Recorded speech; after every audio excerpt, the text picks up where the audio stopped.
भारत के विदेश मंत्री जयशंकर सर को लेकर कौन सी कॉन्स्पिरेसी थ्योरीज खत्म हो गई हैं? चाइना ने प्रधानमंत्री मोदी के साथ मीटिंग में क्या स्पेशल जेस्चर शो किया है? जम्मू कश्मीर में 30 सालों के बाद भारत की सेना को कौन सी बहुत ही बड़ी सफलता मिल गई है? और भारत की प्राइवेट डिफेंस कंपनीज ने भारत के स्वदेशी एमका स्टेल्थ फाइटर जेट प्रोग्राम को कैसे रिजेक्ट कर दिया है? काफी सारी इंपॉर्टेंट अपडेट्स आ रही हैं जो आपको टेलीविजन न्यूज चैनल्स के ऊपर भी देखने को नहीं मिलेंगी, इसलिए वीडियो को एंड तक देखिएगा। सबसे पहले बात करते हैं भारत और चाइना के बारे में, क्योंकि आज चाइना में प्रधानमंत्री मोदी जी और चाइनीज प्रेसिडेंट शी जिनपिंग के बीच एक बायलैटरल मीटिंग हुई है। मीटिंग के बाद जो रीड आउट जारी किया गया है उसमें वही पुरानी बातें रिपीट की गई हैं और कहा गया है कि भारत चाइना के बीच अच्छे रिलेशंस 2.8 बिलियन यानी कि 280 करोड़ लोगों के हितों में है और दोनों देश टाइज को इम्प्रूव करने के लिए काम करेंगे। हालांकि दोनों देशों ने इस मीटिंग में एक भी डील साइन नहीं की है और ना ही कोई मेजर अनाउंसमेंट हुई है। एक चीज रीड आउट में मेंशन की गई है, वो प्रधानमंत्री मोदी ने इस मीटिंग के दौरान खुद ही personally Chinese president Xi Jinping को अगले साल के लिए ब्रिक्स समिट के लिए भारत में इन्विटेशन एक्सटेंड किया है, भारत आने के लिए आमंत्रित किया है। इस साल ब्राजील ब्रिक्स का प्रेसिडेंट है और अगले साल प्रेसिडेंसी भारत के पास आ रही है, इसलिए अगले साल का ब्रिक्स समिट भारत में होना है। आपको याद दिला दूं कि साल 2023 में भारत ने G20 समिट को होस्ट किया था, उसमें भी चाइनीज प्रेसिडेंट शी जिनपिंग को हिस्सा लेने के लिए भारत आना था, लेकिन शी जिनपिंग ने वो G20 स्किप कर दिया था। लेकिन अब क्योंकि भारत और चाइना के टाइज काफी तेजी से इंप्रूव हो रहे हैं, इसलिए पॉसिबल है कि शी जिनपिंग अगले साल के लिए ब्रिक्स के लिए भारत आ जाएं। एक और इम्पोर्टेंट अपडेट ये भी है कि इस बार शी जिनपिंग के साथ साथ कम्युनिस्ट पार्टी ऑफ चाइना की पॉलिट ब्यूरो स्टैंडिंग कमेटी के फर्स्ट सेक्रेटरी चाई की ने भी प्रधानमंत्री मोदी के साथ चाइना में मुलाकात की है। प्रेसिडेंट शी जिनपिंग बेशक चाइना में गवर्नमेंट चला रहे हैं, लेकिन चाइना की कम्युनिस्ट पार्टी जो गवर्नमेंट से भी ऊपर और सुप्रीम मानी जाती है, उसकी डिसीजन मेकिंग बॉडी में चाई की सबसे टॉप के ऊपर आते हैं। प्रधानमंत्री मोदी के साथ चाई की मीटिंग का मतलब है चाइना की कम्युनिस्ट पार्टी भारत को ये आश्वस्त करना चाहती है कि इस बार भारत के साथ टाइज को इम्प्रूव करना न सिर्फ चाइनीज गवर्नमेंट का एजेंडा है, बल्कि चाइना की कम्युनिस्ट पार्टी भी भारत के साथ टाइज को मजबूत करने के पक्ष में है। आज तो खैर चाइना में दोनों देशों ने कोई एग्रीमेंट साइन नहीं किया है, लेकिन एंटिसिपेट किया जा रहा है कि आगे आने वाले दिनों में दोनों देशों के बीच कई सारी मेजर अनाउंसमेंट्स की जा सकती हैं। भारत और चाइना के बीच चीजें कितनी तेजी से नॉर्मलाइज हो रही हैं, वो आप इसी बात से अंदाजा लगा सकते हैं कि टिकटॉक कंपनी ने अपने गुड़गांव ऑफिस के लिए भारत में हायरिंग भी स्टार्ट कर दी है। टिकटॉक को भारत की सरकार ने जून 2020 में बैन किया था, लेकिन टिकटॉक की वेबसाइट अभी कुछ ही दिन पहले भारत में लाइव हो गई थी, जिसके बाद भारत सरकार ने बताया था कि टिकटॉक को अनब्लॉक करने के ऑर्डर्स अभी तक नहीं दिए गए हैं। लेकिन एक्सपेक्ट किया जा रहा है कि भारत सरकार अब कई सारी चाइनीज कंपनीज के इन्वेस्टमेंट प्रपोजल्स को एक्सेप्ट कर रही है, इसीलिए टिकटॉक और कई सारी चाइनीज एप्लीकेशंस को भी कुछ कंडीशंस के साथ भारत में अनब्लॉक किया जा सकता है। इसके अलावा न्यूज निकल कर आ रही है कि एससीओ की साइडलाइंस के ऊपर प्रधानमंत्री मोदी ने म्यांमार के एक्टिंग प्रेसिडेंट जनरल मिन ऑन्ग हलैंग के साथ भी मुलाकात की है। वीडियो रिकॉर्ड करते वक्त एससीओ की साइडलाइंस पर अभी तक यही 2 मीटिंग हुई है। नेक्स्ट अपडेट आ रही है भारत के विदेश मंत्री जयशंकर सर को लेकर। रेफरेंस क्लब की स्क्रीन के ऊपर आर्टिकल का स्क्रीनशॉट है। दरअसल भारत का प्रधानमंत्री जब भी फॉरेन कंट्रीज की विजिट के ऊपर होता है, खासकर इंपॉर्टेंट कंट्रीज की विजिट और ब्रिक्स और एससीओ जैसे जो मल्टीलेटरल इवेंट्स होते हैं जहां पर कई सारे देशों के लीडर्स आते हैं, उस दौरान देश के विदेश मंत्री और नेशनल सिक्योरिटी एडवाइजर दोनों ही प्रधानमंत्री के साथ जाते हैं। लेकिन भारत के विदेश मंत्री इस बार ना ही प्रधानमंत्री मोदी के साथ जापान की विजिट के ऊपर गए और ना ही अब चाइना में प्रेजेंट हैं। यानी कि दोनों विजिट्स के दौरान जयशंकर सर कहीं नहीं दिखाई दिए, जिसके बाद कई सारी कॉन्स्पिरेसी थ्योरीज चलाई जाने लगी। लेकिन अब न्यूज निकल कर आ रही है कि जयशंकर सर ने हेल्थ इश्यूज के कारण ये दोनों विजिट्स को स्किप किया है। केवल national security adviser Ajit Doval sir ही इस बार प्रधानमंत्री मोदी के साथ गए हैं और विदेश मंत्रालय से देश के foreign secretary Vikram Misri sir Japan और चाइना में मोदी जी के साथ गए हैं। फॉरेन सेक्रेटरी विदेश मंत्रालय में हाईएस्ट लेवल की सिविल एडमिनिस्ट्रेटिव पोस्ट होती है और ऑपरेशन सिंदूर के बाद भी विक्रम मिस्री सर मीडिया के सामने आए थे और उन्होंने मीडिया के सामने इस ऑपरेशन के बारे में जानकारी दी थी। नेक्स्ट अपडेट आ रही है भारत के 5th generation एमका stealth fighter jet programme को लेकर। आपको याद होगा कुछ महीने पहले भारत सरकार ने फैसला किया था कि अमेरिका, यूरोप और रशिया की तरह भारत भी फाइटर जेट मैन्युफैक्चरिंग में प्राइवेट कंपनीज को शामिल करेगा और प्राइवेट प्लेयर्स को भी फाइटर जेट प्रोडक्शन में इन्वॉल्व किया जाएगा, क्योंकि देश की defence companies international aviation market में कई सारे कंपोनेंट्स और स्पेयर पार्ट्स को सप्लाई कर रही हैं। इसलिए प्राइवेट कंपनीज को शामिल करने से प्रोजेक्ट की एफिशिएंसी और प्रोडक्टिविटी दोनों इंक्रीज होंगी। इसी उद्देश्य से प्राइवेट कंपनीज को फाइटर जेट प्रोग्राम में शामिल करने की शुरुआत की जानी थी भारत के AMCA 5th generation stealth fighter jet programme के साथ। और defence research and development organisation यानी डीआरडीओ के अंडर आने वाली एरोनॉटिकल डेवलपमेंट एजेंसी ने देश की प्राइवेट कंपनीज को इन्वाइट किया था और एमका फाइटर जेट की फुल स्केल इंजीनियरिंग डेवलपमेंट के लिए बिड सबमिट करने के लिए कहा था। अब जो एरोनॉटिकल डेवलपमेंट एजेंसी ने एक्सप्रेशन ऑफ इंटरेस्ट की डेडलाइन रखी थी, वो रखी गई थी सबसे पहले 16 अगस्त तक, लेकिन भारत की एक भी प्राइवेट डिफेंस कंपनी ने बिड नहीं किया, जिसके बाद कुछ कंपनीज ने कहा कि ये डेडलाइन काफी कम है, हमें कुछ और दिन चाहिए। तो उसके बाद इस डेडलाइन को 31 अगस्त यानी कि आज तक के लिए एक्सटेंड कर दिया गया था।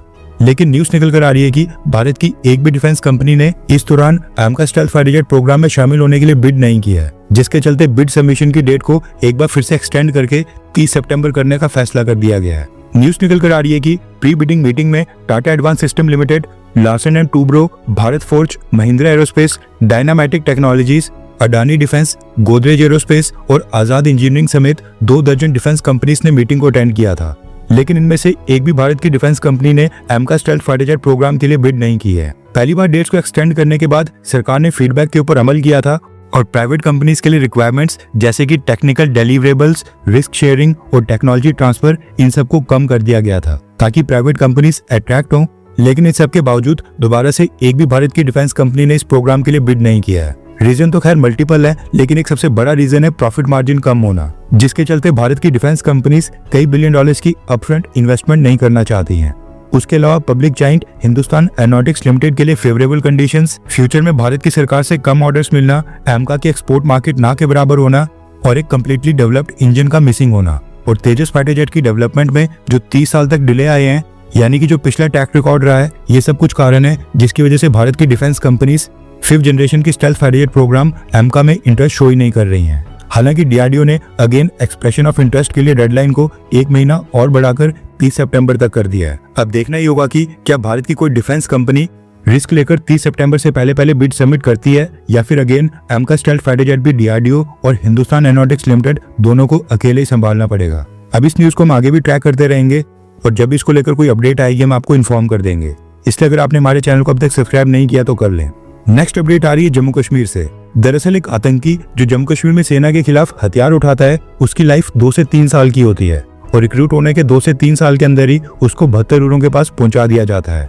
बड़े ही कम होते हैं जो हथियार उठाने के बाद 7 से 8 साल तक सर्वाइव कर पाते हैं और रेयरेस्ट ऑफ रेयर केस में इक्का दुक्का आतंकी ऐसे भी होते हैं जो जम्मू कश्मीर में 10 से 15 साल तक सर्वाइव कर लेते हैं। लेकिन जम्मू कश्मीर में एक ऐसा भी आतंकी था जो 1995 यानी कि पिछले 30 सालों से एक्टिव था। इसका नाम था बागू खान और इसको ह्यूमन GPS भी कहा जाता था। अब हम इसको था इसलिए बोल रहे हैं क्योंकि आखिरकार 30 साल के बाद ये भी भारत की सेना और जम्मू कश्मीर पुलिस के एनकाउंटर में मारा गया है। न्यूज निकल कर आ रही है कि बागू खान के साथ एक और मिलिटेंट था, इनको गुरेज वैली में एक एनकाउंटर में मार दिया गया है। बागू खान को ह्यूमन GPS इसलिए कहा जाता था क्योंकि इसको भारत पाकिस्तान की LOC के टेरेन की पूरी जानकारी हुआ करती थी। सारे लूपहोल्स इसको पता थे और ये बॉर्डर के चप्पे चप्पे से वाकिफ था। इसने 100 से भी ज्यादा अटेम्प्ट्स में पाकिस्तान से कई मिलिटेंट्स को क्रॉस करके भारत में लाने की कोशिश की है, जिनमें से मैक्सिमम अटेम्प्ट्स सक्सेसफुल रहे थे। इसने पिछले 30 सालों में सैकड़ों मिलिटेंट्स पाकिस्तान से भारत की सीमा में घुसाए हैं। इसलिए अब इसके 72 उरों के पास पहुंचने से जम्मू कश्मीर में पाकिस्तान के टेरर नेटवर्क को बहुत ही बड़ा नुकसान हुआ है और भारत को बहुत ही बड़ी सफलता मिली है। नेक्स्ट अपडेट आ रही है एप्पल कंपनी को लेकर। न्यूज निकल कर आ रही है कि एप्पल कंपनी मुंबई, दिल्ली, उसके बाद बैंगलोर एंड अब पुणे में अपना चौथा रिटेल स्टोर खोलने जा रही है। 4 सितंबर को इनॉग्रेशन है और ये स्टोर पुणे के कोपा मॉल में खुलने जा रहा है। भारत में तो खैर एप्पल अभी अपना 4th रिटेल स्टोर खोल रहा है, लेकिन चाइना में एप्पल के 56 यानी कि 56 ऑफिशियल स्टोर्स हैं और अमेरिका में 280 के अराउंड, यानी कि भारत इन दोनों देशों से काफी पीछे है। नेक्स्ट अपडेट आ रही है भारत के रक्षा मंत्री राजनाथ सिंह जी को लेकर। दरअसल राजनाथ सिंह जी ने एक स्टेटमेंट जारी की है जिसमें उन्होंने अमेरिका और चाइना को एक साथ संबोधित करते हुए कहा है कि ये दोनों देश भारत के ड्रोन्स का कुछ नहीं बिगाड़ सकते हैं। रेफरेंस के लिए आपकी स्क्रीन के ऊपर आर्टिकल का स्क्रीनशॉट है। दरअसल रक्षा मंत्री राजनाथ सिंह जी नोएडा में एक drone company Raphe mPhibr private limited की एक नई वर्ल्ड क्लास टेस्ट फैसिलिटी का उद्घाटन करने के लिए गए थे। इसी इवेंट को संबोधित करते हुए राजनाथ सिंह जी ने कहा कि भारत की ये कंपनी जो ड्रोन्स मैन्युफैक्चर कर रही है उनको फिर अमेरिका में कोई सिस्टम बना लिया जाए या फिर चाइना में कोई सिस्टम बना लें। अमेरिका एंड चाइना दोनों भारत के इन ड्रोन्स को डिटेक्ट और पहचान सकने में फेल साबित होंगे। ये कोई छोटी बात नहीं है, भारत ऐसा ड्रोन बनाने जा रहा है, ये कहना है राजनाथ सिंह जी का। अब इस स्टेटमेंट में राजनाथ सिंह जी ने चाइना या फिर पाकिस्तान की जगह चाइना और अमेरिका कह दिया, जिसको हमारी फ्रेंडली कंट्री कंसीडर किया जाता है, यानी अमेरिका भी हमारे ड्रोन्स को डिटेक्ट नहीं कर पाएगा। इसलिए राजनाथ सिंह जी की स्टेटमेंट काफी वायरल हो रही है। नेक्स्ट अपडेट आ रही है भारत और यूक्रेन को लेकर। न्यूज निकल कर आ रही है कि यूक्रेन के प्रेसिडेंट व्लादिमीर ज़ेलेंस्की ने अगेन भारत के प्रधानमंत्री नरेंद्र मोदी को कॉल करके फोन कन्वर्सेशन की है और ये इस महीने दूसरी बार है जब व्लादिमीर ज़ेलेंस्की ने प्रधानमंत्री मोदी को कॉल की है। पहली बार व्हाइट हाउस मीटिंग के बाद और अब एससीओ समिट से ठीक पहले। अभी जो इस बार बात हुई है ये इसलिए हुई है क्योंकि एससीओ समिट के साइडलाइंस के ऊपर प्रधानमंत्री मोदी कल यानी कि मंडे को रशियन प्रेसिडेंट व्लादिमीर पुतिन के साथ भी पर्सनली मीटिंग करने वाले हैं। एंड हो सकता है कि जेलेंस्की ने प्रधानमंत्री मोदी से रिक्वेस्ट करके कहा हो कि मीटिंग के दौरान रशियन प्रेसिडेंट व्लादिमीर पुतिन के ऊपर दबाव डाला जाए या फिर कुछ मिडिल ग्राउंड तलाश करके पीस एग्रीमेंट के ऊपर राजी करने के लिए मदद मांगी होगी। हर 24 घंटे के अंदर जियोपॉलिटिक्स में बड़े फेरबदलाव और उलटफेर हो रहे हैं और भारत के लिए नए चैलेंजेस आ रहे हैं। कोई देश अपने फैसले से पलट रहा है तो कोई देश ब्लैकमेलिंग के ऊपर उतर आया है। सभी देश एक दूसरे को नीचे लगाने की कोशिश कर रहे हैं। इन सब के बीच हमारा भारत किसी भी देश से पीछे न रह जाए, इसके लिए मोदी सरकार लगातार कोशिशें कर रही है। एंड भारत की foreign policy, defence news, economy और ग्लोबल अफेयर्स का सही एनालिसिस हमारे चैनल इंडियन अफेयर्स का मिशन है और ये मिशन आपके सपोर्ट के बिना अधूरा है। इंडियन अफेयर्स हिंदी के ऊपर हम सभी फैक्ट्स और डेटा बिल्कुल सरल भाषा में एनालाइज करते हैं बिना किसी एजेंडा के। अगर आप चाहते हैं कि इंडियन अफेयर्स का सही और ऑथेंटिक एनालिसिस आप तक लगातार पहुंचे तो इस वीडियो को लाइक करें और हमारे चैनल इंडियन अफेयर्स को सब्सक्राइब करके बेल नोटिफिकेशन ऑन करना मत भूलिए। आपका एक लाइक हमारे चैनल को ग्रो करने में काफी मदद करेगा और एक सब्सक्राइब ये सुनिश्चित करेगा कि आप किसी भी इंपॉर्टेंट अपडेट को मिस ना करें। अगर आपने हमारे चैनल को पहले से सब्सक्राइब किया है तो दिल से धन्यवाद। जय हिंद, वंदे मातरम।